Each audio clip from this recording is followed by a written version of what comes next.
कि हिंदी रे आम गुरुजींकर हिंदी रे गुरुजींकर प्रबल ज्ञान देखुना केमिति अनर्गल हिंदी बखाणुचंती गुरुजी देखंतु वीडियोटी।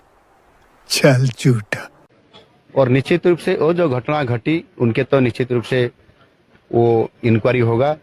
इंक्वायरी होने के बाद पता चलेगा वहाँ कैसे वो इतना बड़ा इंसिडेंट हुआ।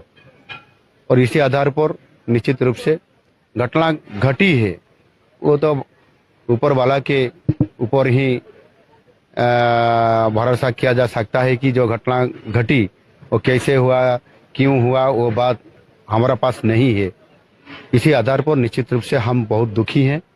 अगले दिन में इससे कोई घटना ना घटे इसी आधार पर निश्चित रूप से सरकार तरफ से हम सब लोग यत्नवान रहेंगे और निश्चित रूप से सुरक्षा के लिए और भी ज्यादा कदम भी उठाएंगे। गुरुजी आपण को अनुरोध आमे उड़िया लोक उड़िया बुझी आसे आमको आपण दया करी उड़िया रे कहंतु।